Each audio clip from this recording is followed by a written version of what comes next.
Tuesday, January the 9th, 2024, and let us gather together and experience the goodness of God. I'm Pastor Trey Comstock. We'll begin with our scripture of the week, Matthew chapter 2, verses 1 through 12, and a piece by me entitled Celestial New Beginning.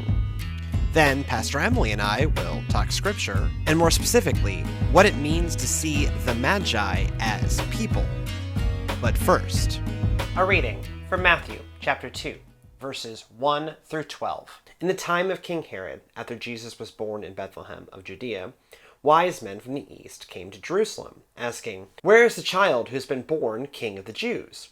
For we observed his star at its rising, and have come to pay him homage."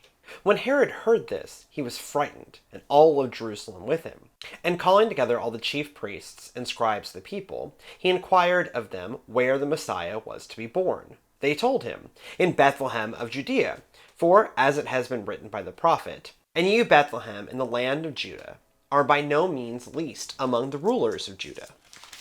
For from you shall come a ruler, who is to shepherd my people Israel.'" Then Herod secretly called for the wise men, and learned from them the exact time when the star had appeared. Then he sent them to Bethlehem, saying, "Go and search diligently for the child, and when you have found him, bring me word, so that I may also go and pay him homage." When they had heard the king, they set out, and there, ahead of them, went the star that they had seen at its rising, until it stopped over the place the child was. When they saw that the star had stopped, they were overwhelmed with joy. On entering the house, they saw the child with Mary his mother, and they knelt down and paid him homage.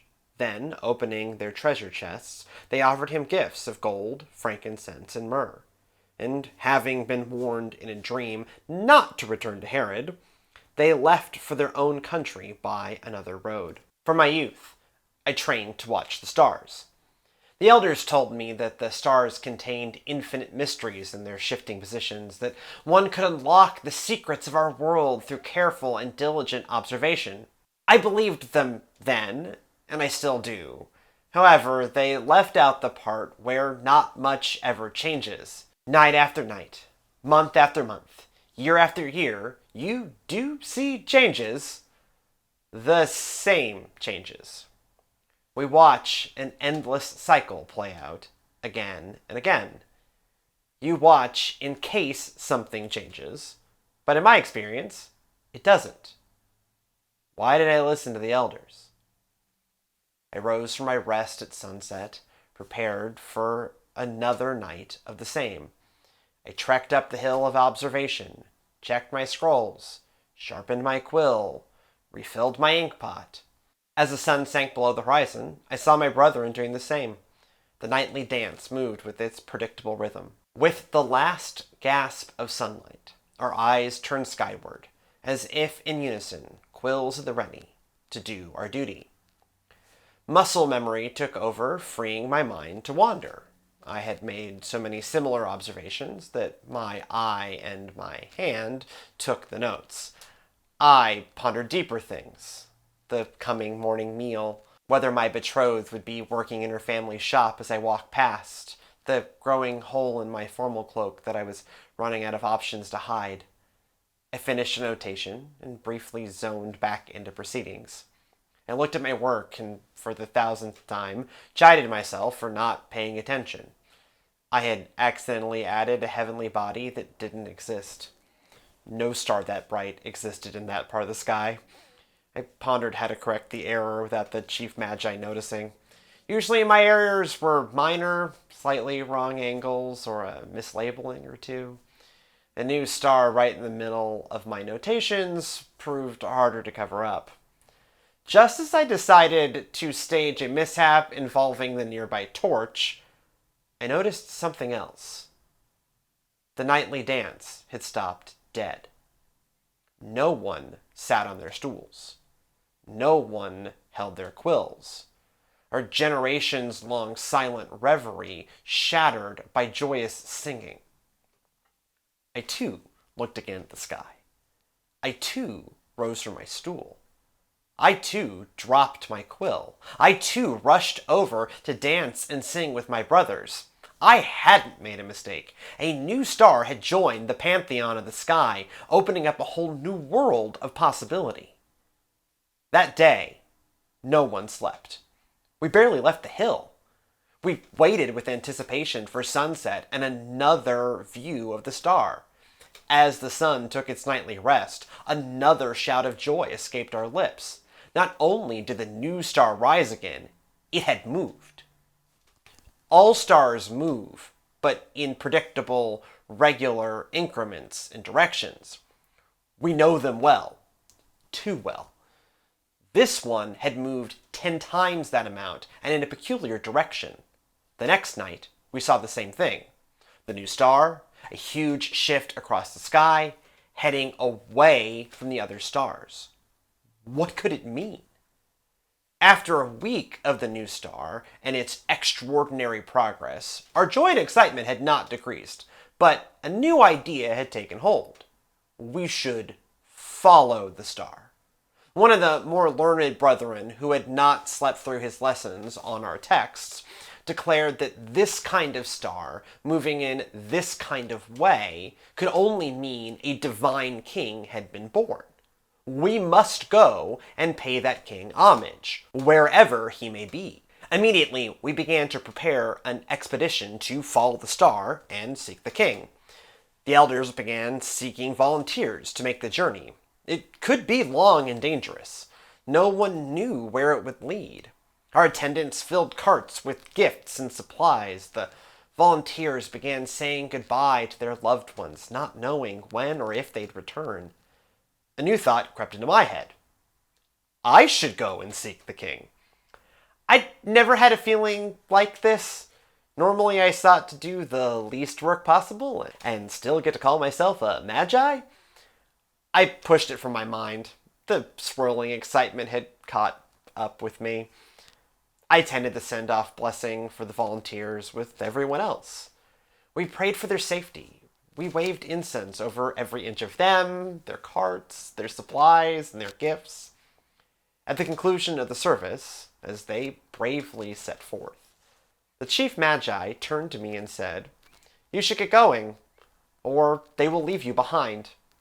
I looked at him puzzled. Since when did he read minds? "I know what has been in your heart. You should listen to it." I did. Surprise, joy, and excitement rushed into me. I took off running to catch up with the expedition to seek a newly born divine king. So, as you heard in the piece, I took this whole thing I'll admit, in a far more like artistic direction.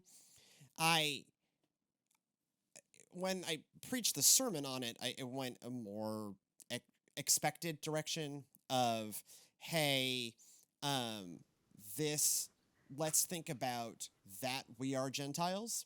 And so that Epiphany is a big deal for us because we are Gentiles. And so how this is the precursor of, hey, we get in. In the piece, it was, we get, because this is, Greek literature, and they had very different understandings of character development. A lot of times we end up without that, like, what are the emotional life. You get a little, actually, Matthew gives you more of it than you'd think, because you get this like rush of joy when they come in the room. So I Yes. thought about like what this kind of classic in character, I was a theater major.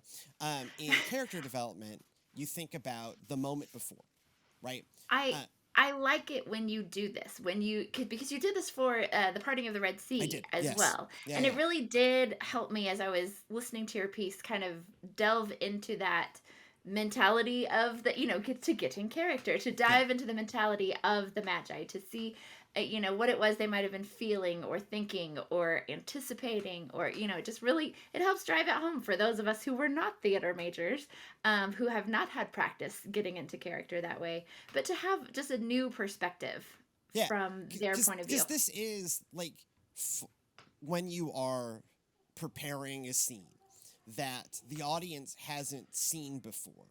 you have to know, like, what was my character doing right before? What emotional state are they bringing into the room? Why are they in that emotional state? Right. For Matthew, you just have the Magi arrive. They arrive with Herod, and then you get, the biblical authors actually, each of them, I make fun of Mark, and this is a Mark year, and so there's going to be a lot of Mark over the next 12 months. And I make fun of Mark because Mark gives us less, but Mark is, the Ernest Hemingway of biblical authors, very short sentences, say a lot with a little. Very brief, yes. But Matthew gives you some emotional meat. But I found myself wondering what was it like to leave? What was it like to see this star? Because only they show up. So clearly they were specifically moved. I worked really hard to not have there be three, right? There was no, they plural, not three. Yeah, it's all plural. It's volunteers plural, not three. There are no camels either. It's a beautiful Christmas carol, but it has definitely skewed people's perspective on the Magi and into kings and into three. Anytime like there is really elaborate post-biblical tradition. It's not just that song, right? Right. They in Catholic tradition they have names: Melchior, Balthazar, and Caspar, which are great. They're great names. Somebody should name their kid that. That should be a resurgence. They're bringing back all the old names. Melchior should be one. I wrote a drama a few years back now that set the whole nativity story in 1940s like hard-boiled detective story, where I rolled all of the Magi up into a detective character that I named Melchior B. Caspar.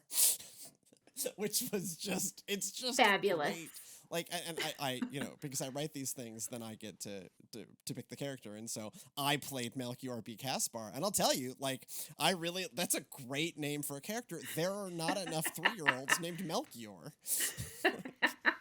Like, Caspar, if you're listening to this podcast and choosing your future children's name, consider Melchior B. Caspar. You're going to run into some hooked on phonics problems because I can't tell you how to spell Melchior, much less can a 3-year-old spell Melchior. But Caspar is probably pretty, that's at least, we have enough trouble with our biblical names. The H in Esther is just real hard. Like, my son it was Esther's birthday on Sunday, and my Epiphany baby, and like he was like to Esther, and even he left out the H, and I'm like, there's an H, you can't hear it. So we have enough hooked on phonics problems with Esther. You can only imagine what would happen to a kid named Melchior. But it's anyways. Right. There is this whole still a great name, and I don't want to. Who knows? Like the truth is who knows, and.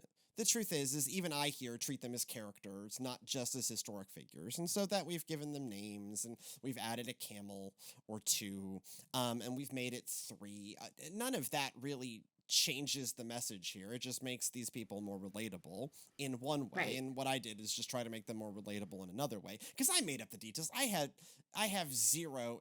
I put in the written versions of this, I put a author's note at the header of it. This is like, I have no idea what it's like to live in first century Persia. I'm making up all of these details of the ink pots and the hill.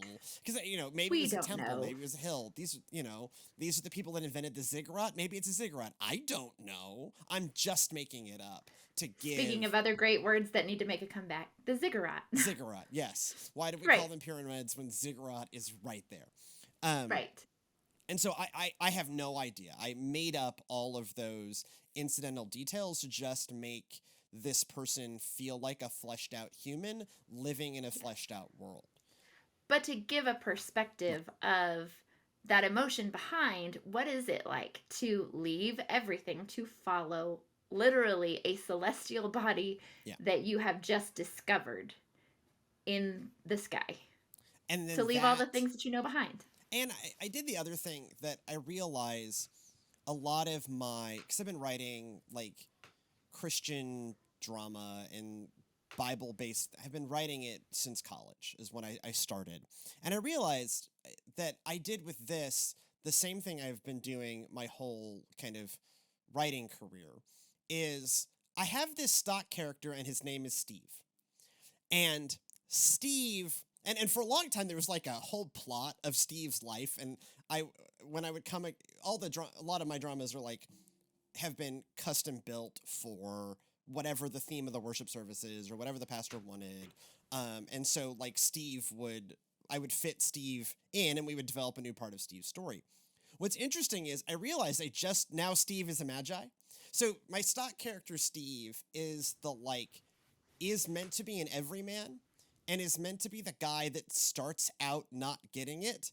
And then Steve goes on a journey, a faith journey to get it. And so Steve always starts as the believer who just is not very good at this. And then you get to see Steve go on a lesson because, I want fewer, the Bible doesn't actually work in superheroes. And so I try not to write superheroes. Right. One of the things that's beautiful about scripture is you watch a lot of these people go on a journey. Paul doesn't start out a superhero. Moses doesn't. Very relatable characters because they're very human characters. Right. There are only a handful. Esther goes on a journey, right? Her uncle has to go, hey, if you don't do this, God's going to do this. But you have this opportunity, and then she does it, right? So a lot of our quote-unquote heroes are actually people that we watch go on a faith journey with very few exceptions, right? It is the two Josephs. It's Mary, obviously Jesus. Right. ... and end of list, and close to end of list. So anyways, Steve, what I realized is when I finish this and I'm reading it into the camera is, I just wrote Steve again.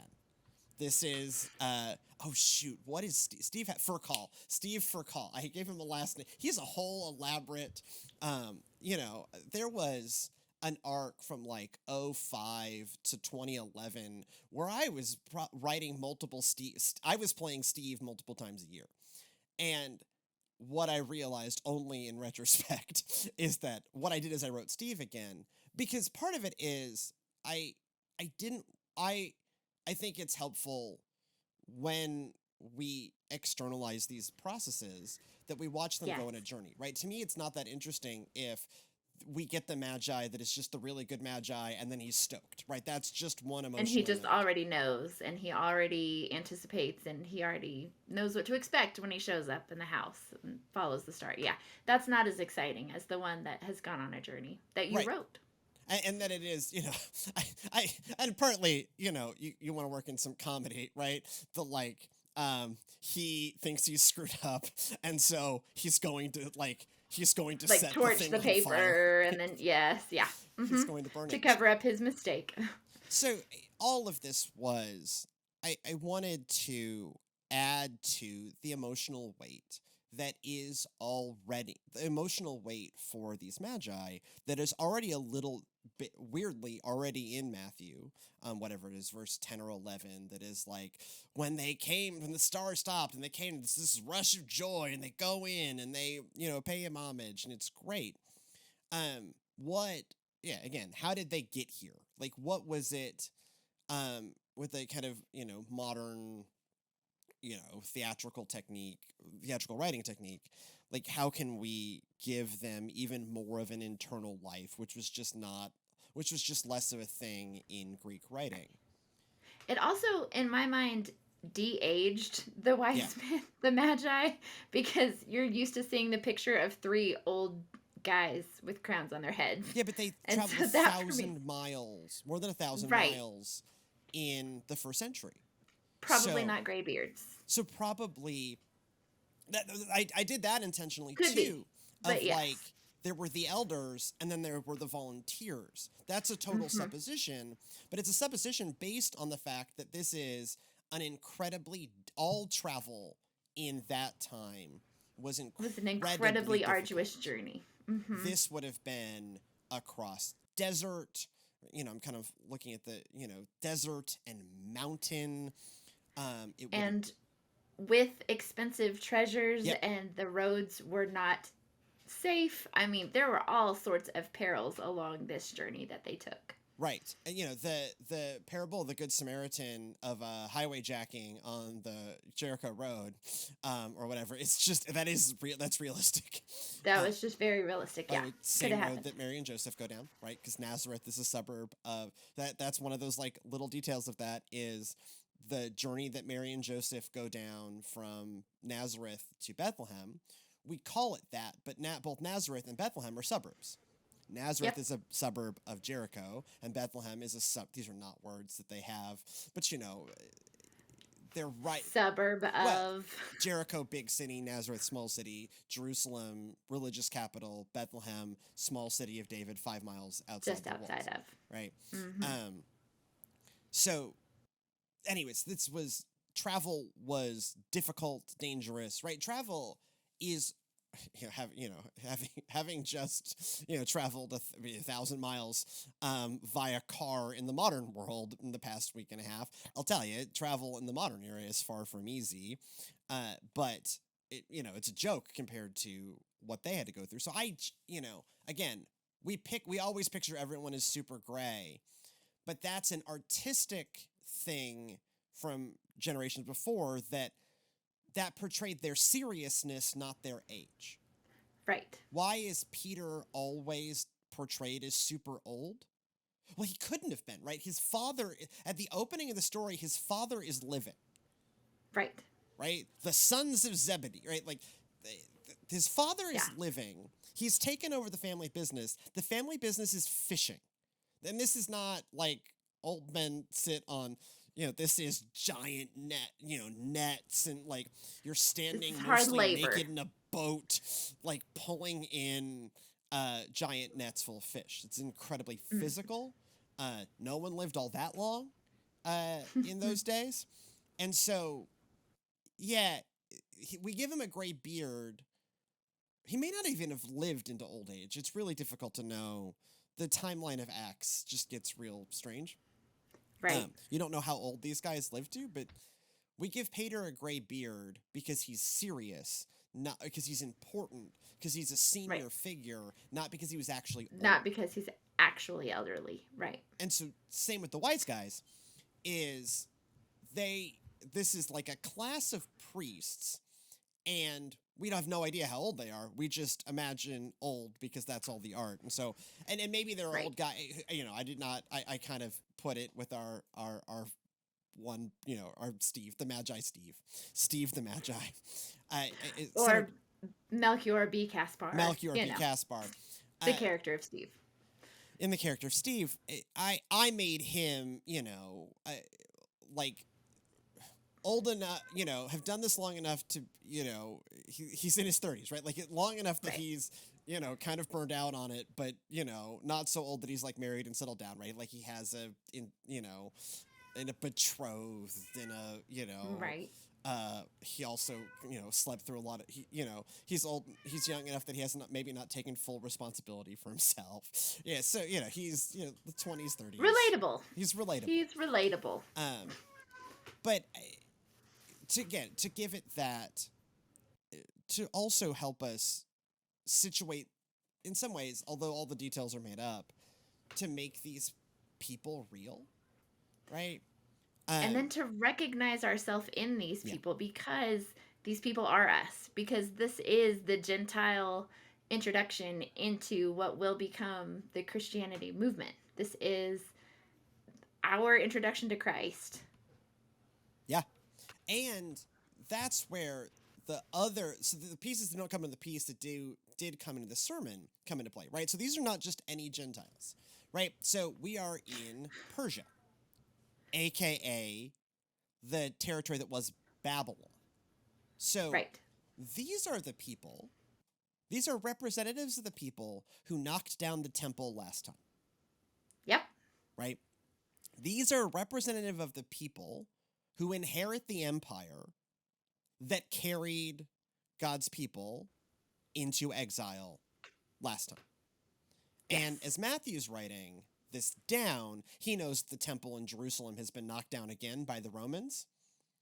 And so his congregation, we think, again, a lot of this is context clues, but we think is a mix of Jewish Christian and Gentile Christian, but heavy on the Jewish Christian, right? So Matthew, as we've talked about before, spends a lot of time pointing out the ways that the Pharisees are hypocritical, and spends more time with Jewish traditions, and also spends more time thinking about persecution, because we think his people were being squeezed by socially and economically and politically by the local synagogue.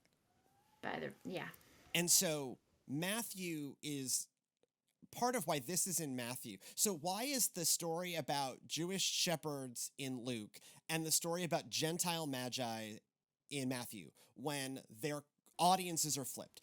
Luke's is a much more Gentile audience. He's writing for the Paul movement. Matthew's is a much more Jewish audience. Why are these flipped?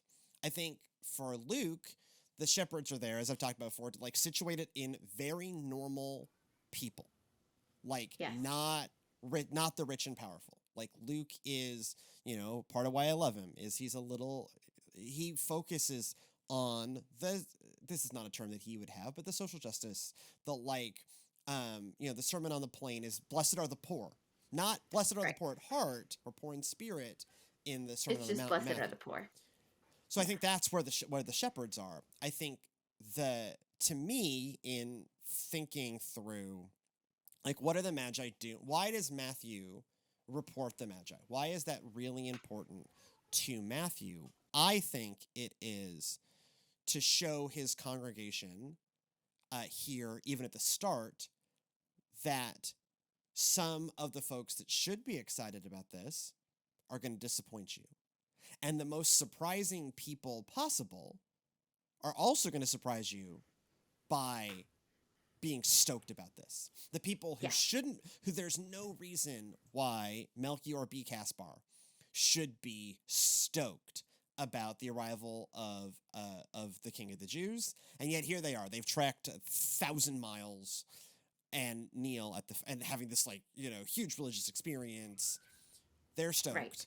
Herod. Whereas Herod, the people who should have had the excited reaction, that should have gone to pay homage to, that should have brought gifts to, and so it flips the script there for you.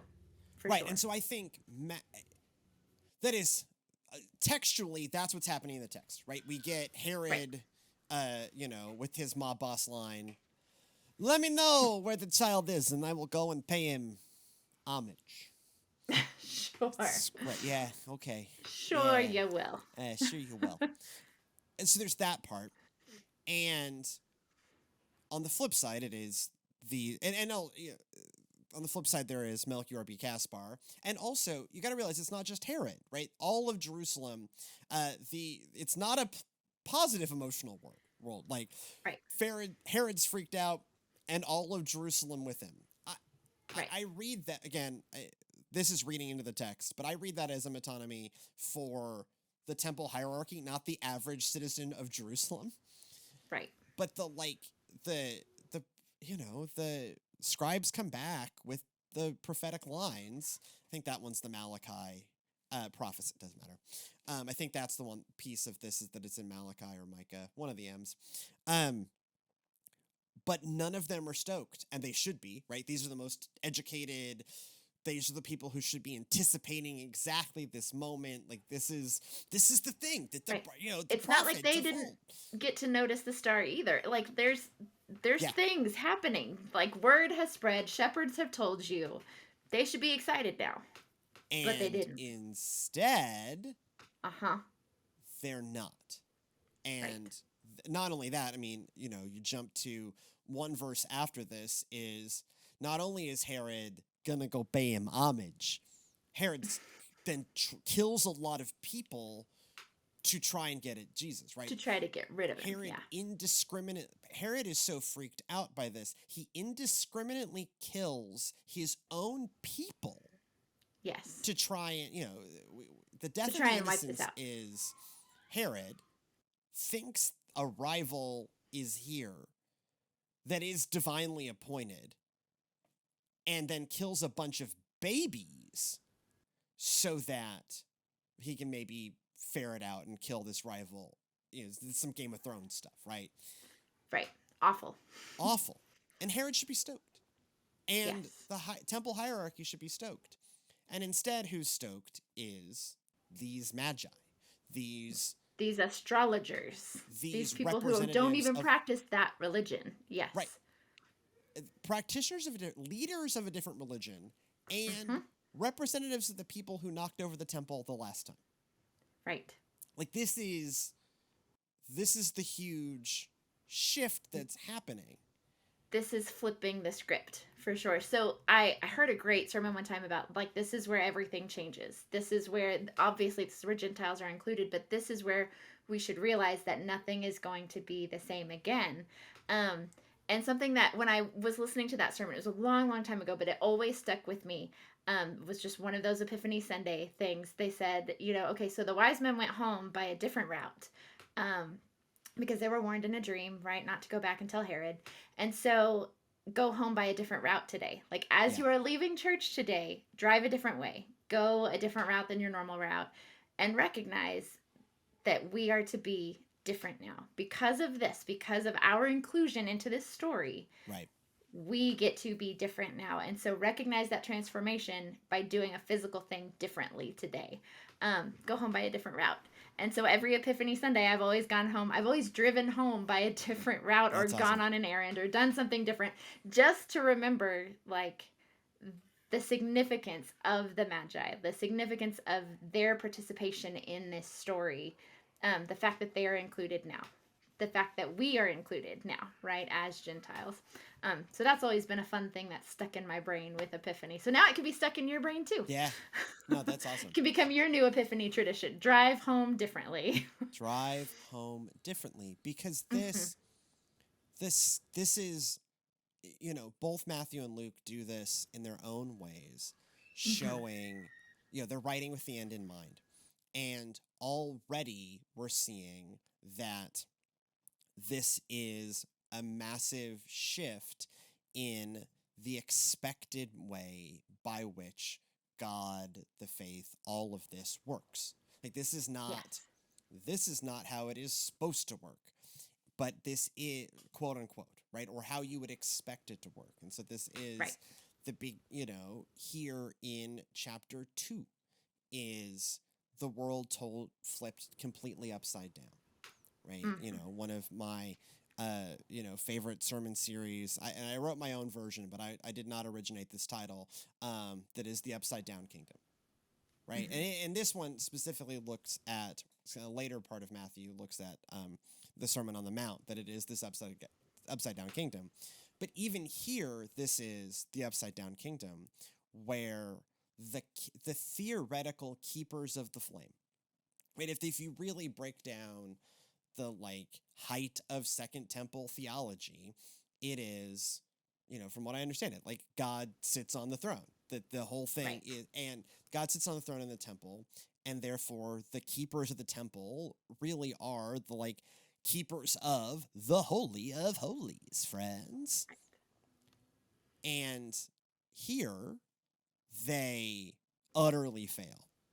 And the people who knocked down the whole previous Holy of Holies are here and super stoked to be here. And responding appropriately to the presence of God in the world. Well, and this is where, going back to why I wrote the piece the way I did, is motivated even before they've seen the kid to do just a ridiculous journey. From, I'll quickly fact check myself. How far? I know you can't actually do this driving. But let's see if I'm sitting at a computer. Bethlehem. Can I do Bethlehem to Baghdad? Right? This is not. Right. Not really to scale, but somewhere close in that area. We're not exactly sure, but don't get Babylon, Persia. Directions. Starting point. Okay, Baghdad. It would help if I could spell. Baghdad, Iraq. There we go.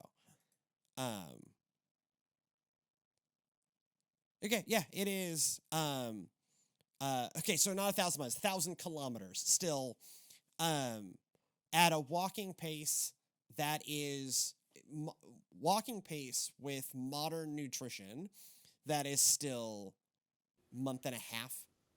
Right. So the Camino de Santiago, this is always my point of reference because it's, It's the furthest you've walked. because I walked it.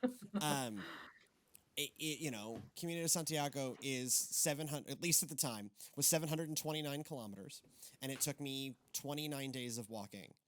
And I was, a reasonably fit 19-year-old modern human in modern shoes. And some of that is you're not walking through desert. So you can imagine, like, they have traveled, this was like a month of travel and I'm sleeping in like beds and had showers almost every night. And they have presumably none of that. So even if it's Baghdad, which is Iraq and not Iran, because if it's further into Persia, modern day, Right. Iran, Iraq. So let's do, what if they're starting from Tehran? Tehran province, Iran. Yeah, so that's again like 1,000. All of those are like 1,000 kilometers. To put it in perspective. Okay, so I'll correct myself. That's not 1,000 miles. It is long, arduous, and dangerous. May not come back. Yes, all of the things. And they do that. It's a journey out in the unknown. They don't really know what they're going to see. They just know, they seem to know two things. They clearly know the star has risen, and they seem to know some scale of what it means. And Herod won't even knows it's supposed to be Bethlehem, right? So Right. the Herodian, which is Herod's palace, is just north of Bethlehem. It's also outside the walls. He might have been inside the walls of Jerusalem, or at the Herodian just outside. But barely 5 miles, right? Yeah, he's there. He's a couple hours walk. Mm-hmm. And he could have been If he's carried walking. on a sedan chair or whatever. He's a couple of hours walk, and he won't even make that journey himself. Mm-hmm. Meanwhile, here come the Magi. Or the scribes who have been asked, Yes. where is the child? And they're like, sir, obviously it is in Bethlehem. Right over there. Right over there. Right. In our backyard. Backyard. Just over there a couple miles. Yeah. They don't go either. They didn't go. Instead, it is these Magi going somewhere around 1,000 kilometers. Again, it is quite literally like a modern day 11-hour drive. Again, through Iraq and Iran. It's a rough drive. It would also be dangerous to make that journey today. Yeah. But yeah, I deeply appreciate this story, because of its inclusion of us, but also it shows the like ups and downs of all people, and like this is, I don't want to couch this too much, in like Jews versus Christians. This is not certainly from a biblical perspective. This is not a really helpful mindset. The good guys are Jews too. Other than the Magi and a handful of Romans, most of the good folks in the New Testament are all Jews. So this is not like, this is a story of some people who should specifically get it. The hierarchy of those. Right. And so it's the temple hierarchy. It's the leaders of the... Like, there's a lot of really dangerous roads this can take you down, and this is not where I want to go, but it is a reminder for all of us across time that, people will surprise you in both ways. That people who you don't think will get it just might. And the people who you think should get it just might not. Just might not get it. If you have any feedback for the show, or to email us a story of your own, email us at thegoodnessofgodpod@gmail.com. That is thegoodnessofgodpod@gmail.com. We would love to read what you have to say on air. If you are looking for us other places, you can find us at Servants Now on all of the things. That's our website, servantsnow.org, TikTok at servantsnow, Instagram at servantsnow, youtube.com, servantsnow, facebook.com, servantsnow. Everything we do here is made possible by a generous Innovators Grant by the Texas Annual Conference of the United Methodist Church. If you would like to support our work, like, comment, subscribe, leave us a 5-star review on Apple Podcasts. It actually helps. And also, go in peace to love and serve the Lord, and we'll see you next time.